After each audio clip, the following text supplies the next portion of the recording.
They thought their gentle giant had finally snapped at their daughter. They had it backwards. He was the only one in the house who understood what was happening. Adeline Marchetti had worked pediatric ICU at St. Vincent's for 11 years. She had seen the inside of more emergencies than most parents would in 3 lifetimes. She trusted her instincts.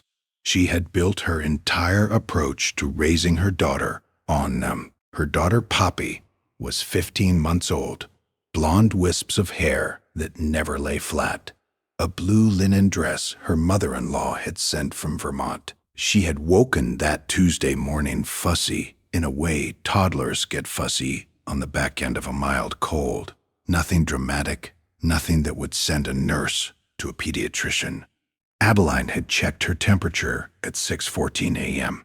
It was 99.4, slightly elevated, manageable. She gave her water, a few soft crackers, and set her down on the carpet in the living room to play.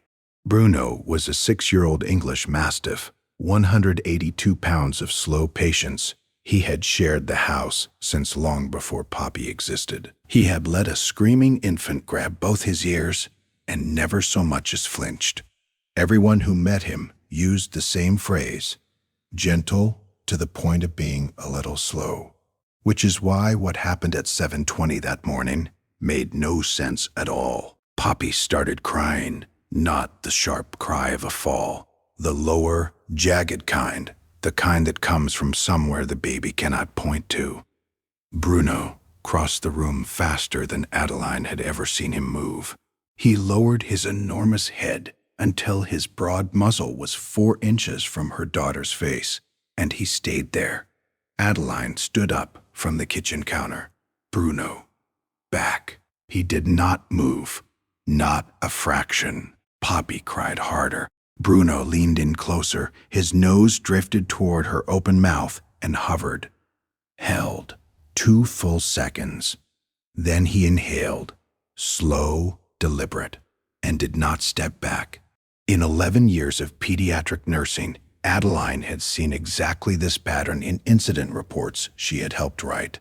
Large breed fixation on a distressed infant. The freeze posture before an escalation. She had counseled 2 families through the aftermath of the same behavior gone wrong. She knew what the size differential looked like.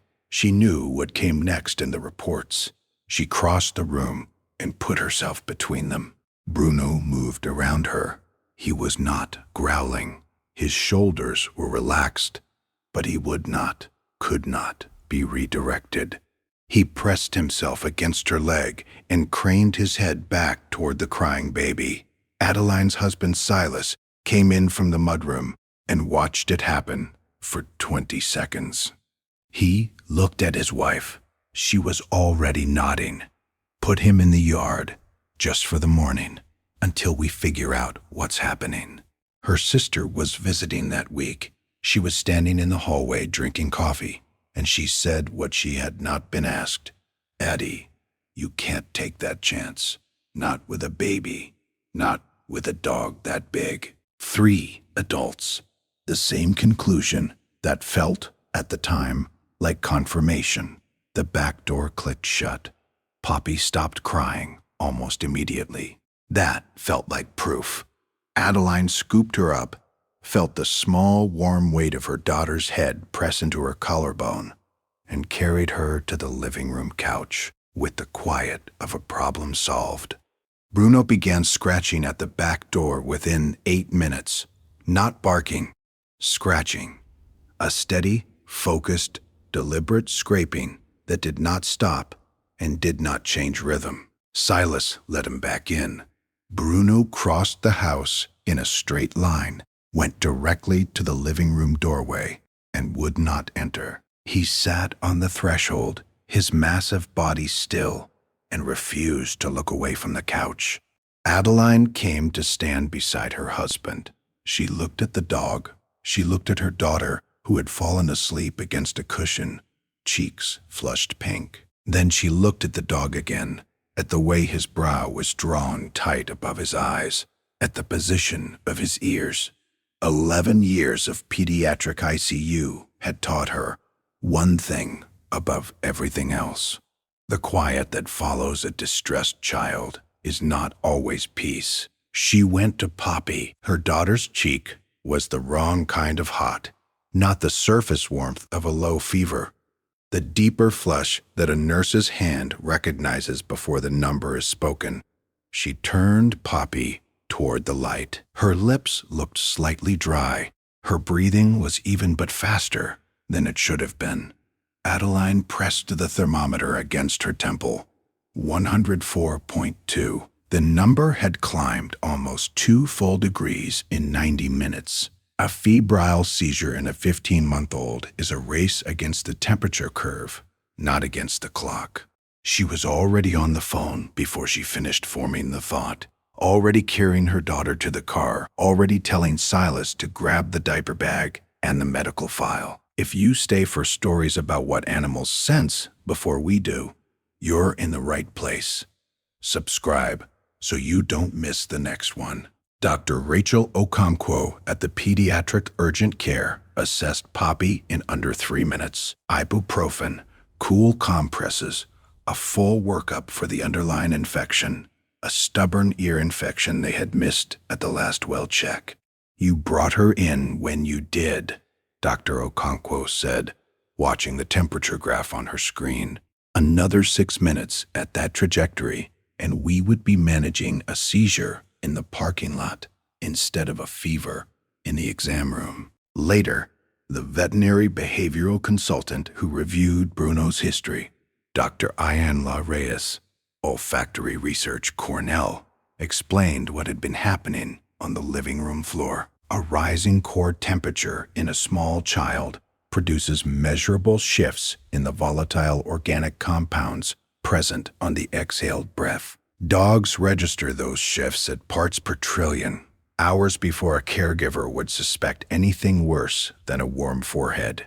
Bruno had been reading a number Adeline could not see. Every time he pressed his nose to her mouth, he was checking whether it had gotten worse. Every time Adeline pulled him back, he obeyed. Every time she left the room, he tried to get back to his post. Has your dog ever done something that made no sense until it was the only thing that did? Tell us in the comments. These stories deserve to be heard. They drove home in the last of the daylight. Poppy was stable, drowsy, wrapped in a hospital blanket that smelled like industrial soap. Silas carried her inside. Adeline opened the back door. Bruno walked in without drama. He crossed the kitchen, went to the living room, and lay down the full length of his body against the couch where Poppy was already sleeping. He put his chin on the floorboards. Adeline sat down on the rug across from him. She did not reach for her phone. She did not go to the kitchen. She looked at the dog whose eyes were still open, still watching, the way they had been watching all morning, and she said one thing out loud. "I'm sorry, Bruno." He blinked once.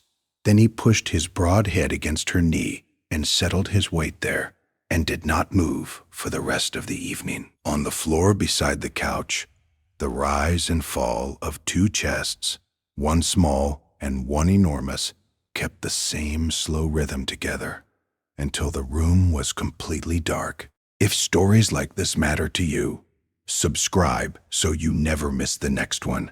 The next one involves a dog who changed his behavior 3 weeks before a diagnosis no one in the house saw coming.